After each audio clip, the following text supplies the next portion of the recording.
దేవుని నామానికి మహిమ ఘనత ప్రభావములు కలుగునుగాక. ఆమేన్. హల్లెలూయా, హల్లెలూయా. మీ అందరికీ నా వందనాలు. దేవుడు మనందరినీ దీవించునుగాక. ఆమేన్. యెషయా గ్రంథము 43వ అధ్యాయము 1వ వచనము నుండి 7వ వచనం వరకున్న లేఖన భాగాన్ని నేను చదువుతున్నాను. మీరందరూ మీ బైబిల్ గ్రంథాలలో జాగ్రత్తగా చూడాలని మనవి చేస్తున్నాను. అయితే యాకోబు, నిన్ను సృజించిన వాడగు యెహోవా, ఇశ్రాయేలు, నిన్ను నిర్మించిన వాడు ఈలాగు సెలవిచ్చుచున్నాడు.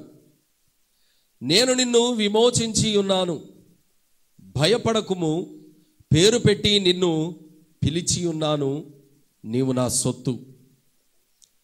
నీవు జలములలో బడి దాటునప్పుడు నేను నీకు తోడై ఉందును, నదులలో బడి వెలునప్పుడు అవి నీ మీద పొర్లి పారవు. నీవు అగ్ని మధ్యను నడుచున్నప్పుడు కాలిపోవు, జ్వాలలు నిన్ను కాల్చవు. యెహోవానగు నేను నీకు దేవుడను, ఇశ్రాయేలు పరిశుద్ధ దేవుడనైన నేనే నిన్ను రక్షించువాడను. నీ ప్రాణరక్షణ క్రయముగా ఐగుప్తును ఇచ్చి ఉన్నాను, నీకు బదులుగా కూషును సెబాను ఇచ్చి ఉన్నాను. నీవు నా దృష్టికి ప్రియుడవైనందున ఘనుడవైతివి.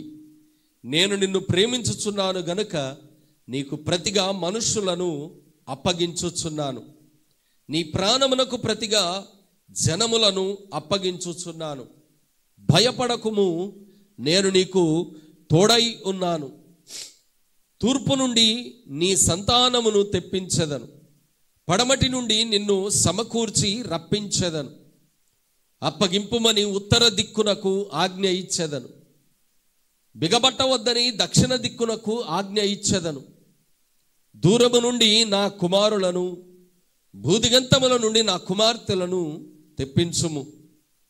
నా మహిమ నిమిత్తము నేను సృజించిన వారిని, నా నామము పెట్టబడిన వారినందరినీ తెప్పించుము. నేనే వారిని కలుగజేసి తిని, వారిని పుట్టించిన వాడను నేనే. దేవుడు ఈ లేఖన భాగములలో నుండి మనతో మాట్లాడునుగాక. ఆమేన్. దయచేసి ప్రార్థన చేసుకుందామా? లేచిలో పడదాము, లేకపోతే మోకరిద్దాము. మీకు ఎలాగా అనుకూలం ఉంటే అలాగా, కానీ కూర్చొని మాత్రం దయచేసి కనపడొద్దు. లేచి నిలబడండి, లేకపోతే మోకరించండి. ప్రార్థన అనగానే ఇది బాగా అలవాటు చేసుకోవాల్సిన పద్ధతి. ప్రార్థన చేసుకుందాం ప్రియులరా. స్తోత్రం, స్తోత్రం, స్తోత్రం, స్తోత్రం, స్తోత్రం, స్తోత్రం, స్తోత్రం, స్తోత్రం ప్రభువా. మా హృదయాంతరంగములను ఎరిగిన మా దేవా, మా సమస్తమును తెలుసుకున్న మా గొప్ప రాజా, నీ పరిశుద్ధ మందిరములో ప్రభువా మరి ఒకసారి నీ వాక్యమును ఈ పునరుత్థాన ఆరాధనలో మేము ధ్యానము చేసుకోబోతూ ఉన్నాము. మాతో మీరు మాట్లాడండి. నీ స్వరము వినే చెవులు మాకు ప్రసాదించండి. దేవా, నీ దాసుడు నీ పక్షాన ప్రభువా నిలబడుతున్నాను. దేవా, నేనైతే ప్రభువా ఏ అర్హత లేని వాడనే యేసయ్యా. కేవలం నీ కృప మాత్రమే నన్ను బలపరచగలదు కనుక నాయన, నీ కృపను కోరుకుంటూ ఉన్నాను తండ్రి. నీ రక్తముతో నన్ను కడగండి, మీ ఆత్మతో నన్ను నింపండి. నీ పాత్రగా నన్ను వాడుకొని బిడల హృదయాలు ప్రభువా మీరు బలపరచండి, సహాయము చేయమని మీ అధికారానికి ఒప్పుకుంటూ యేసయ్య నామం ద్వారా ప్రార్థిస్తూ ఈ మనవులన్నీ వేడుతూ ముందున్న సమయం మీ అధికారానికి ఒప్పుకుంటూ వాక్య ధ్యానంలోనికి వస్తున్నాము తండ్రి. ఆమేన్. ప్రభునందు ప్రియమైన దేవుని పిల్లలారా, నా ప్రియ దేవుని ఆత్మీయ కుటుంబమా, దేవుని వాక్యాన్ని ప్రవక్త అయిన యెషయా ద్వారా దేవుడు మాట్లాడుతున్నాడు. బైబిల్ గ్రంథంలో మనము న్యాయాధిపతులను చూస్తాం, నాయకులను చూస్తాం, రాజులను చూస్తాం, అలాగే ప్రవక్తలను కూడా చూస్తాం. ఈ ప్రవక్తల్లో రెండు భాగాలు. ఒకటి పెద్ద ప్రవక్తలు, రెండు చిన్న ప్రవక్తలు.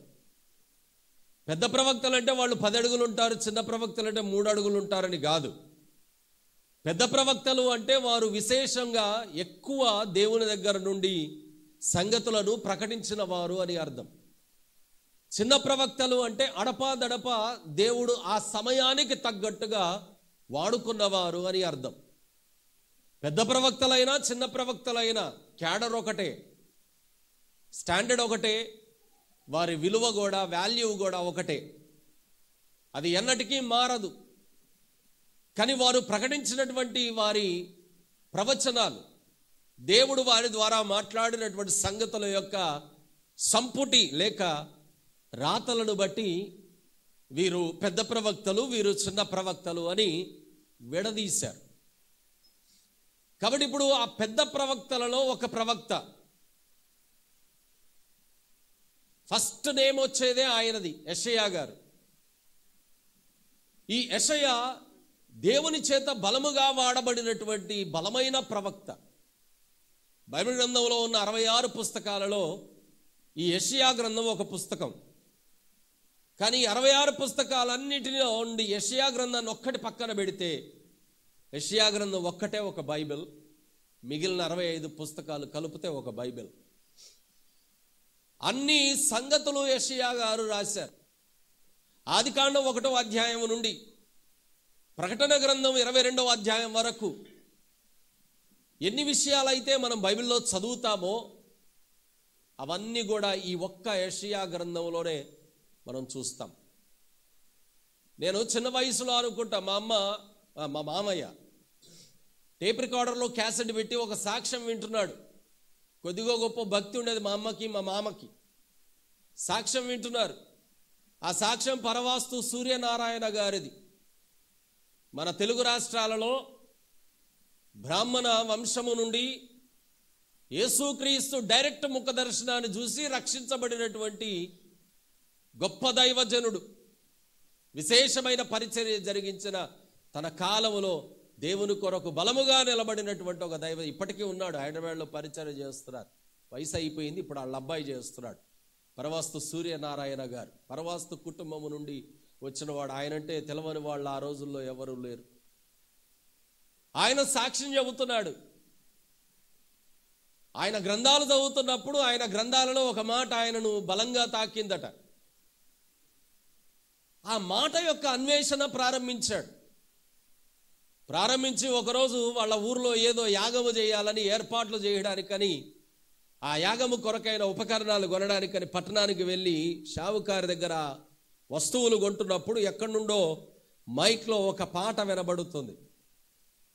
ఆ పాట సారము ఆయన తన వేదములో చదివినటువంటి లేఖనం.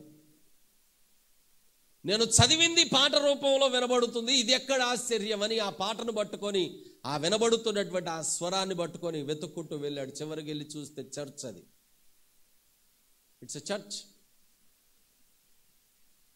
ఇదేంటిది, చర్చ్ దగ్గరకు వచ్చి ఆగానేంటి, ఇక్కడ నుండి వినబడుతుంది ఏంటి, ఈ పాటలో ఉన్నటువంటి ఈ మాటలు నేను నా గ్రంథంలో చదివాను కదా, ఇది వీళ్ళకెలా తెలిసింది, తెలుసుకోవాలనే జుగుత్సాహం కలిగింది. కానీ ఎంతైనా క్రైస్తవ్యము చర్చు అంటే ఒక చిన్న చూపు కాబట్టి వెళ్ళిపోదాం అనుకున్నాడు. పరిశుద్ధాత్మ వెళ్ళనివ్వలే. వాళ్ళు ఎవరైతే నాకెందుకు, అదేంటో తెలుసుకొని నేను ఒక గ్రంథం తయారు చేయాలి, నేను ఒక పురస్కారాన్ని దేశం నుండి సంపాదించుకోవాలి, నాకంటూ ఒక పేరు సంపాదించుకోవాలి అనే ఆలోచనతో, ఒక కొత్త గ్రంథం రాద్దామనే ఆలోచనతో ఆ మాట కోసం చర్చిలోకి వెళ్ళాడు. ఆ పాస్టర్ గారు వాక్యం చెప్పారు. ఈయన పిలకతో ఉన్నాడు, ధన్యం ఉంది, కింద లుంగి ఉంది, కరెక్ట్గా పూజారి వేషంలో ఉన్నారు. కొద్దిగా ఆసక్తి అన్నమాట పాస్టర్ గారికి. వచ్చాడంట, పలకరించాడు. ఓహో, మీరు మీ వేదంలో మా యేసయ్య గురించి చదివారా అన్నాడట. ఈయనకి షాక్ అయిపోయాడు. మా వేదంలో కనపడ్డ లేఖనాన్ని యేసయ్య అంటాడేంటి అని షాక్ అయిపోయి వాదన పెట్టుకోవడం ఇష్టం లేక, సరే వచ్చాను, విన్నాను, ఆ పుస్తకం ఏదో నాకు ఇస్తే నేను తీసుకెళ్తాను అన్నాడు. అయితే మీరు చదివినటువంటి ఆ మాట ఇదిగో, ఇందులో ఇంకా వివరణగా ఉంటుంది, తీసుకోండి అని కొత్త నిబంధన పాత నిబంధన కలిసిన బైబిల్ ఇచ్చాడు. వాళ్ళ ఇంట్లో ఆ బైబిల్ చదవాలి అంటే, ఓపెన్గా చదవాలి అంటే చాలా కష్టం, చదవనివ్వరు. కాబట్టి అందరూ పడుకున్న తర్వాత చిన్న ప్రమిద వెలిగించుకొని ఆ దీపపు కాంతిలో రోజు బైబిల్ చదవడం మొదలుపెట్టాడట ఆయన. డైలీ అందరూ పడుకున్న తర్వాత చిన్న ప్రమిద వెలిగించుకొని ఆ కాంతిలో రోజు బైబిల్ చదవడం మొదలుపెట్టాడు. బైబిల్ అంతా చదివాడు కానీ ఒక్క పుస్తకం అర్థం కాలే. దాని పేరే యెషయా గ్రంథం. ఆయన చెప్పాడు ఇలాగా. చిన్నప్పుడు విన్నాను అది, నేను ఇంకా గుర్తుంది నాకు. యెషయా గ్రంథం రెండోసారి చదివాడు, అర్థం కాలే. మూడోసారి చదివాడు, అర్థం కాలే. నాలుగోసారి 7 సార్లు చదివాడు ఆ ఒక్క గ్రంథాన్ని. చెబుతాడు ఆయన, 7 సార్లు చదివాను కానీ నాకు యెషయా గ్రంథం అర్థం కాలే. దాని అన్వేషణలో నేను అలాగ చదువుకుంటూ వెళ్ళి చివరికి నిజరక్షకుడైన యేసుక్రీస్తును తెలుసుకున్నాను. ఈరోజు నేను ఆయన సేవ చేస్తున్నాను. దేవునికి మహిమ కలుగును గాక. హల్లెలూయా. పురస్కారాలకు ఆశపడి నేను ఏదో నాకు తోచిన అన్వేషణ మొదలుపెట్టాను కానీ చివరికి నిత్య జీవం అనే పురస్కారమే నా యేసయ్య ద్వారా నాకు దక్కింది. నేను ఎంత ధన్యుణ్ణి అని దేవుణ్ణి స్తుతించాడు. దేవునికి స్తోత్రం. హల్లెలూయా. నా ప్రియ దేవుని పిల్లలారా, ఎవరి గురించో చెప్పాలి అని చెప్పట్లేదు కానీ దేవుని పరిశుద్ధ బైబిల్ గ్రంథంలోని మనం చదువుకున్నటువంటి ఈ అధ్యాయము రాయబడిన గ్రంథం, దాని విశిష్టత, దాని ప్రాముఖ్యత, దాని ప్రత్యేకత చాలా విలువైనది. కుమ్రాన్ గుహలలో దొరికినటువంటి గ్రంథపు చుట్టల్లో చాలా జాగ్రత్తగా పదిలపరచబడినటువంటి గ్రంథపు చుట్ట యెషయా గ్రంథమే. బైబిల్లో ఉన్న 66 పుస్తకాలలో దొరికినటువంటి పుస్తకాలలో అతి ప్రధానంగా దొరికినటువంటి పుస్తకం యెషయా గ్రంథం. ఈ యెషయా గ్రంథం చదివిన వాళ్ళ జీవితాలు మారిపోయాయి. యెషయా గ్రంథాన్ని అర్థం చేసుకున్న వాళ్ళ జీవితాలు పరిమళించాయి, సాక్ష్యాలుగా పరిమళించాయి. చాలా గొప్ప పాత్ర యెషయా గ్రంథం పోషించింది ప్రియులరా. ఇంకా చాలా చెప్పొచ్చు యెషయా గ్రంథం గురించి, కానీ బైబిల్ స్టడీ అయితే బాగుండు. ఒక 3 గంటలైనా పడుతుంది, హాయిగా చక్కగా చెప్పుకుంటూ వెళ్ళిపోవచ్చు. అలాంటి యెషయా గ్రంథములో, అనగా యెషయా ద్వారా దేవుడు మాట్లాడించినటువంటి మాటలలో ఇప్పుడు మనం చదువుకున్నటువంటి 43వ అధ్యాయం అదేనా 43వ అధ్యాయములోని మాటలు 7 మాటలు ప్రియులరా. 7 వర్సెస్, 7 వచనాలు, 7 మాటలు. ఆ మాటలు దేవుడు ప్రవక్తకు చెప్పి ఫలానా వ్యక్తికి చెప్పు అని దేవుడు పంపించగా ఆ ప్రవక్త వచ్చి మాట్లాడుతున్నటువంటి మాటలు. ఆ 43వ అధ్యాయము 1వ వచనంలోని మొదటి మాట చదవండి. మొదటి మాట, జస్ట్ ఫస్ట్ సెంటెన్స్. అయితే, ఆగండి, అక్కడ చదువుకుంటూ వెళ్ళిపోవడమే వరుసగా, సందర్భాలు వద్దు మనకి. అయితే అన్నాడా? ఇందాక గుప్తా అంకుల్ పాట పాడమంటే ఏదో సాక్ష్యం చెప్పారు ముందు, అవునా? నేను అక్కడ వేరే వాళ్ళతో మాట్లాడుతున్నా, ఇట్లేదు, కాన్సన్ట్రేషన్ తప్పింది. ఆయన చెప్పి చివరికి అయితే అన్నాడు. అక్కడ విన్నాను నేను. అయితే అనగానే ఒక క్యూరియాసిటీ వచ్చేసింది. ముందు ఏం చెప్పాడో, ఏమండి, అవునా? ముందు ఏం చెప్పాడో, ముందు ఏం జరిగిందో, ఈ అయితే అనకముందు ఏదో అయింది మొత్తానికి. అదేంటో అయితే అనే ఆ పదము మనలో క్యూరియాసిటీని పెంచుతుంది కూడా. అందుకే బైబిల్లో మీరు ఎక్కడ చదివినా ప్రతి పదానికి ఒక ప్రత్యేకత ఉంది ప్రియులరా. యేసయ్య 5వ అధ్యాయంలోనే అన్నాడు, మత్తయి సువార్త మొదటి ప్రసంగంలోనే, ధర్మశాస్త్రములోని ఒక సున్నా అయినా ఒక పొల్లైనా వ్యర్థంగా పోదట. దేవునికి మహిమ కలుగునుగాక. హల్లెలూయా. ఒక సున్నా అయినా ఒక పొల్లైనా వ్యర్థంగా పోదట ప్రియులరా. Every sentence carries its own significance. ప్రతి పదము దాని ప్రత్యేకతను కలిగి. అయితే అన్నాడు. అయితే అనేది అర్థం కావాలి అంటే అయితే తర్వాత ఏం చెప్పాడో వినాలి.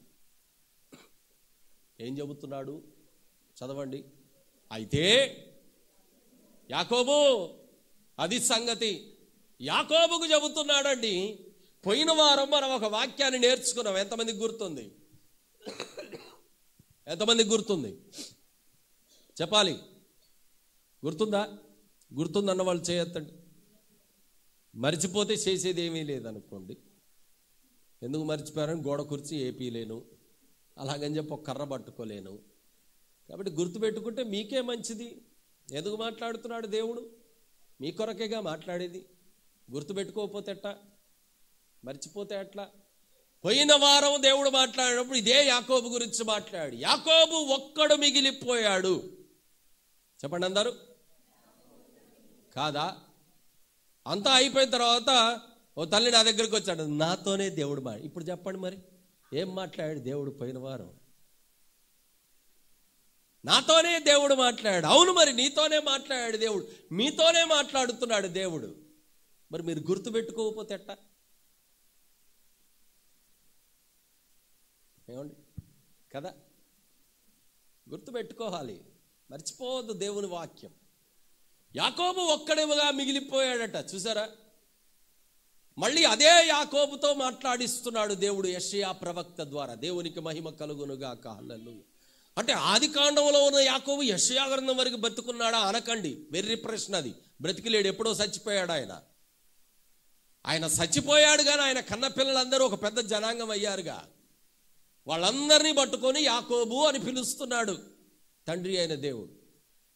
యాకోబు ద్వారా 12 మంది, ఆ 12 మంది 12 గోత్రాలు అయ్యారు. ఆ 12 మంది సముద్రపు ఇసుక రేణువులంతా విస్తారమైన సంతానం అయిపోయారు.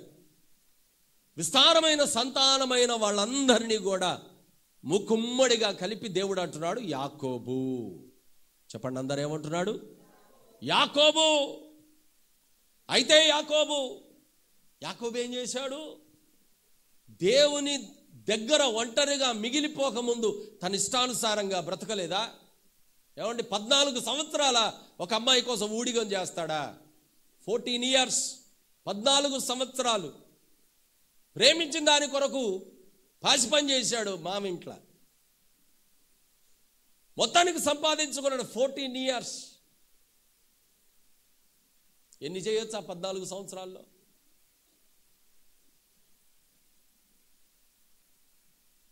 మందల విషయంలో తన ఇష్టమే, పెళ్లి విషయంలో తన ఇష్టమే,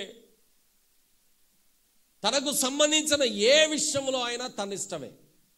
ఇంకొక ఇష్టము లేదు, ఇంకొకళ్ళ మాట ఆలోచన పనికిరాదు. ఇష్టం, నా ఇష్టం. కానీ చివరికి ఒంటరిగా మిగిలిపోయాడు. చూసారా? అప్పుడు అంటాడు, దేవా నీ ఇష్టం. ఎంత ధన్యత అండి, ఎంత ధన్యత. దేవుడు చేస్తాడు అలాగా. నువ్వు దేవా నీ ఇష్టం అనేలాగా చేస్తాడు దేవుడు. ఆయన పిలిచాడు, ఏర్పరచుకున్నాడు, ప్రత్యేకించుకున్నాడు, సంఘంలో నిలబెట్టాడు. ఆయన గుడ్డోడు అనుకున్నారా? యాక్సిడెంటల్గా అనుకున్నారా? నెవర్. దేవా నీ చిత్తమే, నీ ఇష్టమే అనేలాగా చేస్తాడు దేవుడు. యాకోబులాగా ఎవరు దేవా నీ ఇష్టమే ప్రభువా అని విధేయులు అవుతారో, యాకోబుకు చేసిన అద్భుత కార్యాలు నీ జీవితంలో కూడా దేవుడు చేస్తాడు. దేవునికి మహిమ కలుగునుగాక. హల్లెలూయా. దేవుడు మరిచిపోవడానికి మనిషి కాదండి. అన్యాయము చేయడానికి ఆయన నరమాత్రుడు కాడు. నరులను నిర్మించిన సృష్టికర్త ఆయన. ఆ దేవుడు మాట్లాడుతున్నాడు ప్రియులరా. అయితే యాకోబు, ఒకప్పుడు నువ్వు ఎలాగున్నావేమో పోనీ, ఒకప్పుడు నువ్వు ఎలాగ చేసావేమో పోనీ, లేక నువ్వు భయపడుతున్నావేమో పోనీ, నువ్వు దిగులులో ఉన్నావేమో ఏం కాదులే, నువ్వు చింతలో ఉన్నావేమో ఏం కాదులే, నువ్వు అలిసిపోయావేమో ఏం కాదులే, నువ్వు నష్టపోయావేమో ఏం కాదులే, నువ్వు మోసపోయావేమో ఏం కాదులే, నువ్వు నా జీవితానికి ఇక అవకాశమే మనుగడే లేదనుకుంటున్నావేమో ఏం కాదులే. అందుకే అంటున్నాడు అయితే యాకోబు ఇప్పుడు విను. అది దేవుడు చెబుతున్నటువంటి సందర్భం ప్రియులారా. Always god's timing is perfect. ఎప్పుడూ కూడా మన జీవితాల్లో దేవుని సమయము చాలా చాలా ఉన్నతమైంది. అందుకే దేవుని సమయం కోసం ఎదురు చూడాలి. దేవుని సమయం కోసం ఎదురు చూడాలి. ఒకసారి చరణ్ అన్నయ్య, నేను, మా అశోక్ అన్నయ్య అండ్ ఇంకొక ఇద్దరు పెద్దోళ్ళు కలిసి పోలీస్ స్టేషన్కి వెళ్ళాం. కార్ స్టేషన్లో ఉంది, తెచ్చుకోవాలి. రాత్రి 11 దాకా అనుకుంటా కదండి. పోలీస్ స్టేషన్లో పడిగాపులు కాసాం. ఎస్ఐ గారు ఇవ్వనంటే ఇవ్వనంటున్నాడు. ఏం చేయాలి, ఎలా చేయాలి, ఎవరిని పిలవాలి తెలియదు. అంతా అగోచరమైన పరిస్థితి, చీకటి అంతా అయిపోయింది. మనసులన్నీ అలిసిపోయాయి మాయి. సరే పొద్దున ఒక చివరి ప్రయత్నం చేద్దాం అనుకున్నాం. వెళ్ళి రెస్ట్ తీసుకున్నాం. పొద్దునే మళ్ళీ స్టేషన్కి వచ్చేసాం. ఇంతలో ఎస్ఐ వచ్చాడు. ఇయ్యనంటాడు కారు. ఎన్ని ప్రయత్నాలు చేసినా నెవర్, ఇవ్వను, మీరు కాంప్రమైజ్ కండి, ఇస్తా అంటున్నాడు. ఇక చివరిగా వెళ్ళి దేవుని దగ్గర ప్రార్థన చేస్తున్నా, గోడ పక్కన నిలబడి. వీళ్ళందరూ పోయి మాట్లాడుతున్నారు సార్లతో. దేవా, ఇప్పుడైనా నువ్వేమన్నా చేయగలవు. ఆమేన్. ఇప్పుడైనా నువ్వు మనసు మార్చగలవు. ఇప్పుడైనా నువ్వు సహాయం చేయగలవు. ఇవ్వను అంటున్నారు, మేమేమీ చేయలేము, కానీ నువ్వు చేయగలవు. కాబట్టి యేసయ్యా, నీ కనికరం నా మీద ఉంటే, మేము నీ దృష్టిలో ఉంటే ఒక సూచక క్రియ చేయి. దేవునికి మహిమ కలుగునుగాక. హల్లెలూయా. ఒక సూచక క్రియ చేయి. చరణన్నయ్య ఉన్నాడు ఇక్కడే, సాక్ష్యం అడగొచ్చు మీరు. ఒక సూచక క్రియ చెయ్యని ఆకాశం వైపు కనులెత్తి ఏడుస్తూ అడుగుతున్నాను నేను. ఒక సూచన చూయించు, నాకెవరూ లేరు, నువ్వు నాకు సహాయం చేయగలవు ప్రభువా. నాతో వచ్చిన వాళ్ళు కూడా ఏమీ చేయలేరు, కాబట్టి నువ్వు చెయ్యి. ప్రార్థన చేసి ఇంకా ముగించనే లేదు, లోపల నుండి అడ్వకేట్ హడావుడిగా పరుగెత్తుకొని వచ్చాడు బయటికి. అవతల తరపు వాళ్ళతో మాట్లాడడానికి వచ్చిన ఆ అడ్వకేట్ ఇప్పుడు మా దగ్గరకు వచ్చి అంటాడు, మీరేం భయపడకండి, నేను మాట్లాడతా, డబ్బులు రెడీ చేసుకోండి, కారు తీసుకెళ్ళిపోదురుగాని అన్నాడు. దేవునికి మహిమ కలుగునుగా. హల్లెలూయా. లోపలికి వెళ్ళాడు. 2 నిమిషాల్లో ఎస్ఐతో మాట్లాడాడు. బయటకు వచ్చాడు. బాబు, మీరు కారు తీసుకొని వెళ్ళిపోండి, నేను చూసుకుంటా, కట్టాల్సిన ఫార్మాలిటీస్ కట్టేయండి, తీసుకెళ్ళిపోండి అన్నాడు. కథం జంప్. అక్కడి నుండి మేము అద్భుతం, అద్భుతం. దేవుడు ఇప్పుడైనా చేయగలడు. అందుకే అంటున్నాడు, అయితే. ఇందాకటి దాకా ఏం జరిగిందో అనవసరం. బాధపడుతున్నావా? అయితే ఈ మాట విను. దిగులులో ఉన్నావా? అయితే ఈ మాట విను. ఆధారం లేదనుకుంటున్నావా? అయితే ఈ మాట విను. యాకోబు అని ఏమంటున్నాడో చదవండి దయచేసి. అయితే యాకోబు,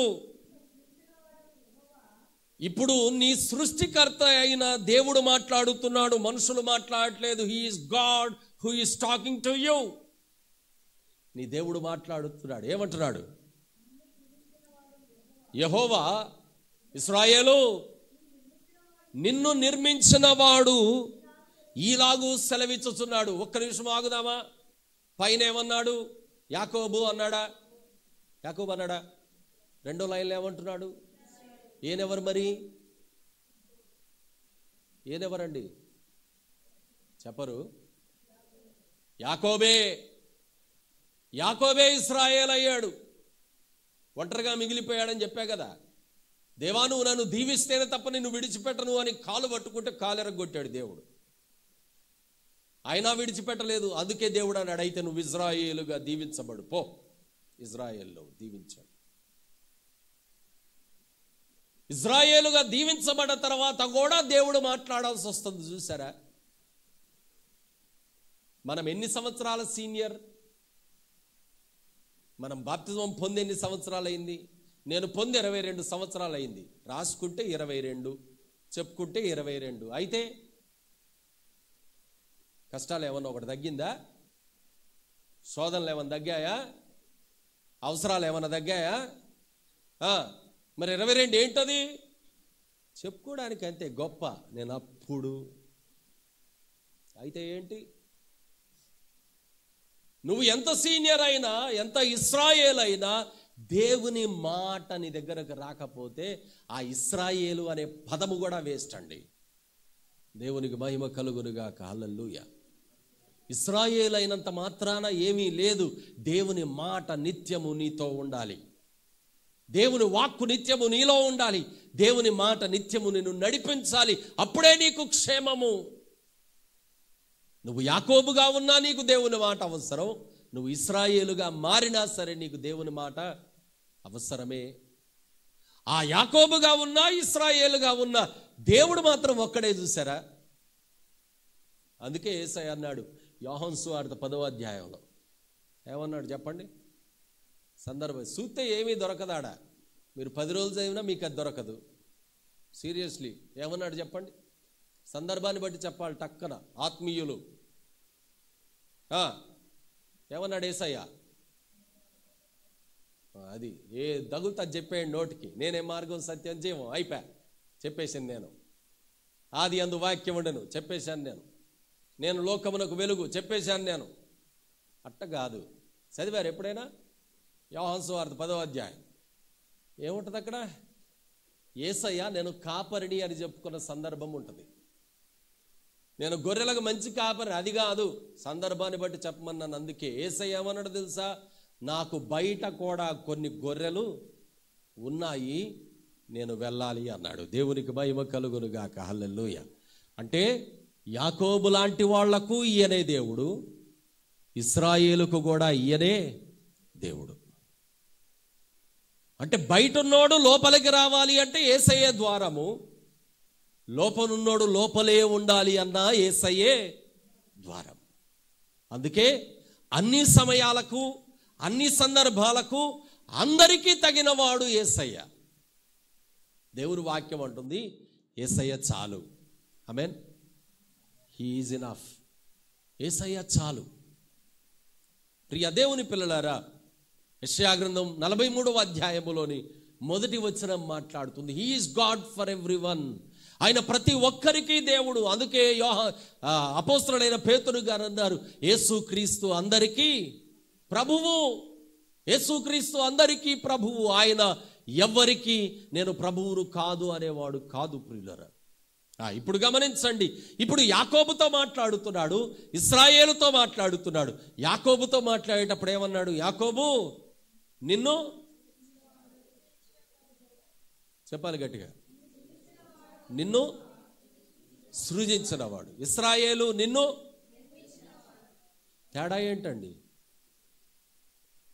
సృజించిన వానికి నిర్మించిన వానికి తేడా ఏంటి? అలాగ చదువుకోవాలి బైబిల్ని. మరి మీరు అలాగ చదివితేనే అర్థమవుద్ది.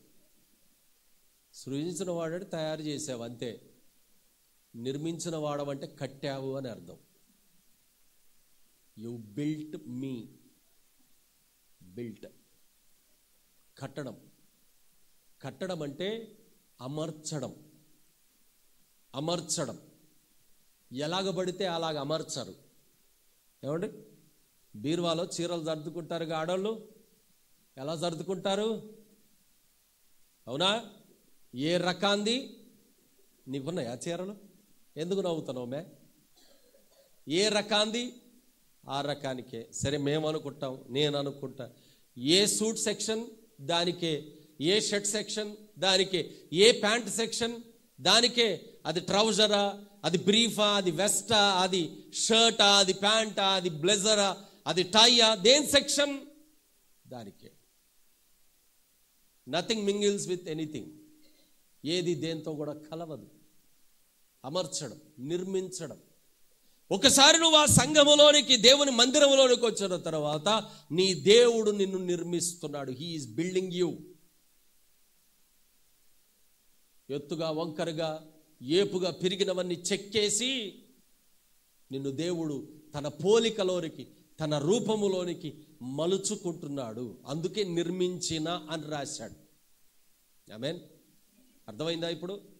అందుకే దేవుడు నిర్మించిన అని రాశాడు. నా ప్రియ దేవుని పిల్లలారా, మనల్ని మన తల్లి తండ్రి కనొచ్చేమో కానీ మనకు నిర్మాణమును కలుగజేస్తున్న వాడు మాత్రం మన యేసయ్యే.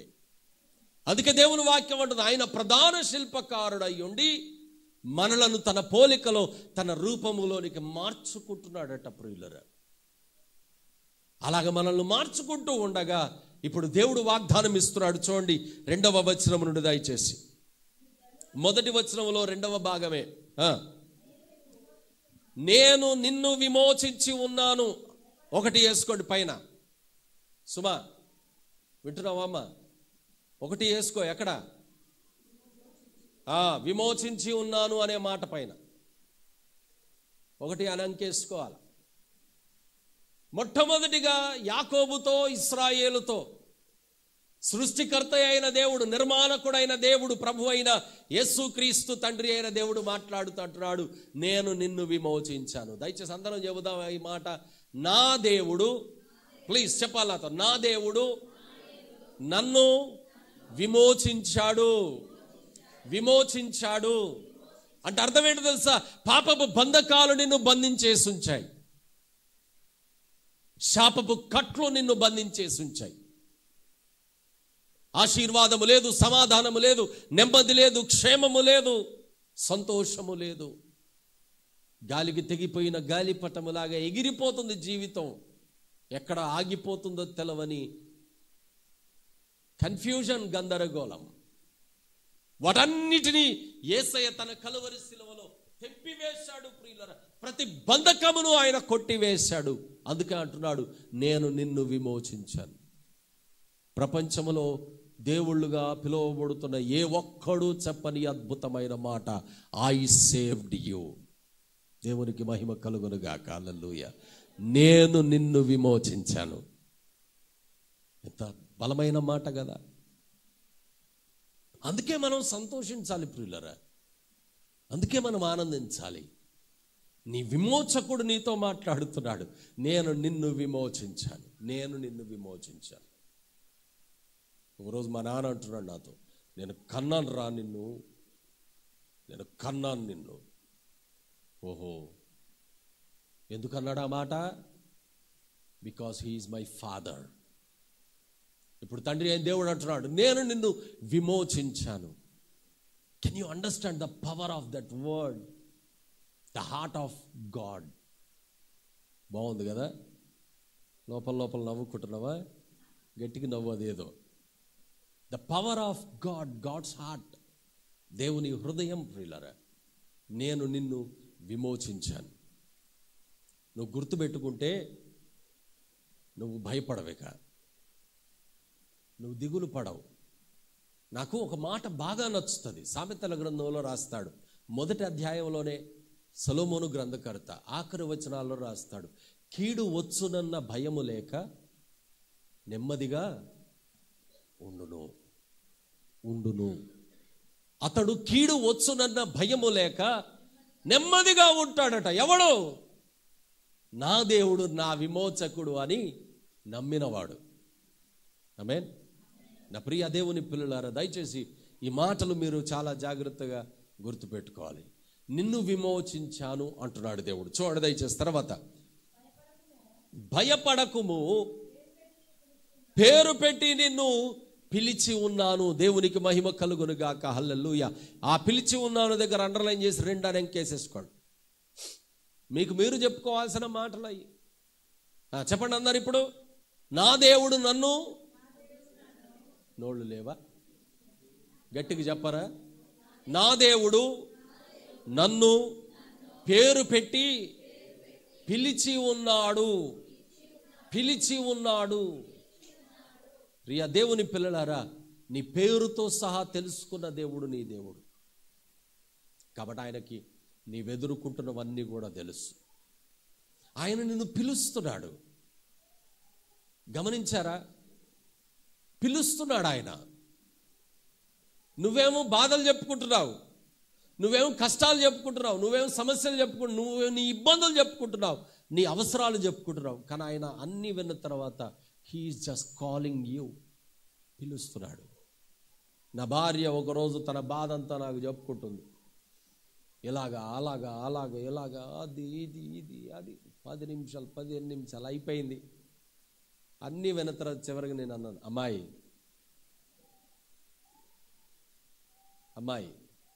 వెంటనే ఆగిపోయిందంటే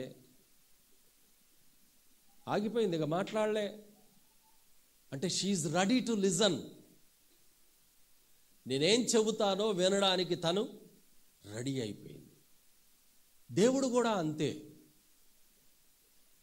మీరు అర్థం చేసుకుంటే మీ మీ ఇళ్లలో జరిగే ఎన్నో సందర్భాలే చాలు నీ దేవుడు నీకు అర్థమైపోవడానికి. నాకు ఎలాగ అర్థమవుతాడు దేవుడు? నేను మాట్లాడినప్పుడు కూడా ఆయన మాట అంతే కదా అనిపించింది నాకు ఒక్కసారి, నా భార్య ఆగిపోయేసరికి. అప్పుడు చెప్పాల్సింది ఏం కాదు, నేనున్నాగా, చూసుకుంటా, నువ్వేం వరి అవ్వకు. సైలెంట్గా వెళ్ళిపోయింది అక్కడి నుండి. సో హ్యాపీ, చాలా సంతోషం. అప్పటి వరకు నా దిగులు, ఆ బాధ, భయం అంతా కూడా గాన్. ఎందుకు? నేనున్నాగా, నేను చూసుకుంటా, డోంట్ వరీ. తనకు తెలుసు నేను చూసుకోగలనని. అలాగే నీ దేవుడు పిలుస్తున్నాడు, పేరు పెట్టి నిన్ను పిలుస్తున్నాడు. కానీ నువ్వు చెప్పుకుంటూనే పోతున్నావు. ఎన్ని రోజులు చెబుతావు? ఎన్ని రోజులు చెబుతావు? ఇంకా చెప్పి చెప్పి చెప్పి చెప్పి నీ నాలుకెండిపోతుంది కానీ ఆన్సర్ రావట్లే అక్కడి నుండి. అది బాధ. ఎందుకు రావట్లే జవాబు? ఆయన పిలుస్తున్నాడు. ఒక్క నిమిషం ఆగు, విను విను. ఆయన పిలిచినప్పుడు ఆగి ఏం చెబుతున్నాడో విను. అప్పుడు అందులోనే జవాబు వచ్చేస్తుంది. అందుకే దేవుడు అంటున్నాడు, నిన్ను పేరు పెట్టి పిలిచి ఉన్నాను. దేవుడు పిలుస్తున్నాడు, ప్రణేత్ పేరు పెట్టి నిన్ను పిలిచి ఉన్నాను. పిలవగానే ఆగిపోవాలి ప్రియులారా. సమూయేలును దేవుడు పిలుస్తుడు. సమూయేలు అన్నాడు, దేవా నీ దాసుడు ఆలకించుచున్నాడు. సెలవి, నీ దాసుడు ఆలకించుచున్నాడు. ఆగు ప్రభువా, మధ్యలో మాట్లాడతావు. నన్ను మాట్లాడిని, నేను మాట్లాడుతున్నాగా, నన్ను మాట్లాడిని అంటే ఆయన ఏం మాట్లాడ్డాగా, అయిపోయా. సరే మాట్లాడు, ఎవరితో మాట్లాడుకో, నీ ఇష్టం, మాట్లాడుకో. అవకాశం ఇవ్వాలండి దేవునికి. అర్థమైందా ఎందుకు పిలుస్తున్నాడు ఇప్పుడు?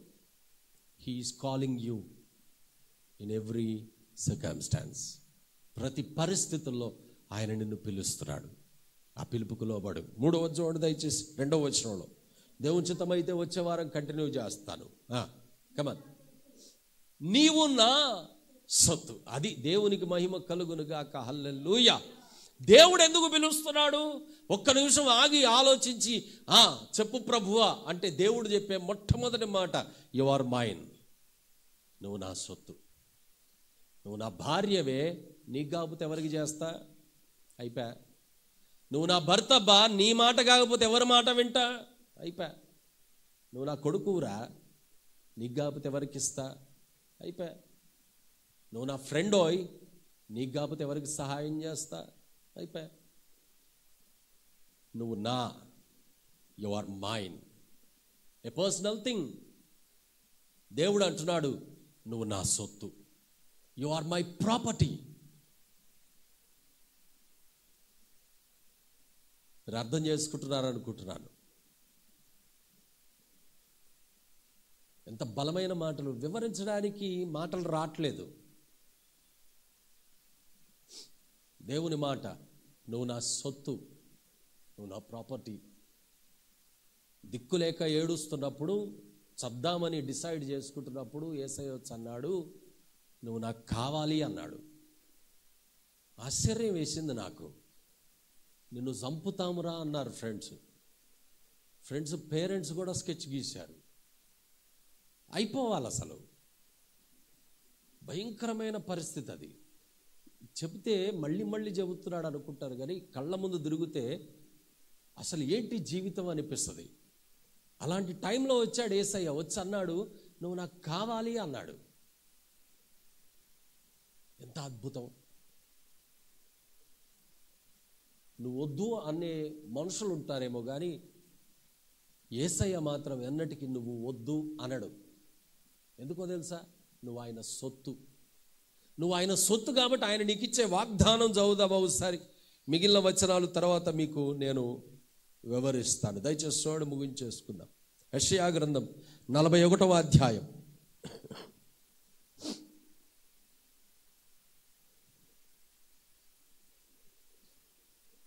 నీవు నా సొత్తు అని దేవుడు నీతో మాట్లాడుతుండగా దానిని నువ్వు నమ్మి, అవును ప్రభువా అని నిన్ను నువ్వు ఆయన చేతులకు సమర్పించుకుంటే ఆయన ఇచ్చే వాగ్దానం చూడండి ప్రియులారా. 41వ అధ్యాయం 11వ వచనం. నువ్వు కాదు, ఇంకెవరైనా చదవండి గట్టిగా.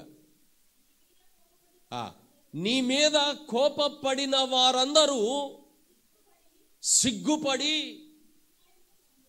విస్మయము నొందెదరు. నీతో వాదించువారు మాయమై నశించిపోవుదురు. నీతో కలహించు వారిని నీవు వెదకుదువు గాని వారిని కనుగొనలేక పోవుదువు. నీతో యుద్ధము చేయువారు మాయమై పోవుదురు. ఏమంటున్నాడు తర్వాత వచనంలో? మాయమైపోవుదురు, అభావులగుదురు. నీ దేవుడనైన యెహోవానగు నేను భయపడకుము, నేను నీకు సహాయము చేసేదనని చెప్పుచు నీ కుడి చేయి పట్టుకొనుచున్నాను. దేవునికి మహిమ కలుగునుగాక. హల్లెలూయా. Finish, game close. దేవుడు మాట్లాడుతున్నాడు, భయపడకు, నేను దేవుడను, నేను నీకు సహాయము చేస్తాను. ఇదిగో నీతి అను నా దక్షిణాస్తము చాపి నీ కుడి చెయ్యి పట్టుకొనుచున్నాను. వాగ్దానం. దేవుని సొత్తు ప్రియులరా. మనల్ని ఒకడు నన్నిస్తాడా?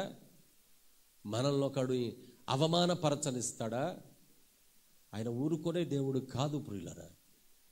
ఆయన మన దేవుడని, మన విమోచకుడని, మనల్ని పేరు పెట్టి పిలిచాడు అని మనము నమ్మి ఆయనను బట్టి అతిశయించి ఆయన ఆజ్ఞలను అనుసరించి నడుచువారమైతే మనతో యుద్ధము చేయు వారితో ఆయన యుద్ధం చేస్తాడు.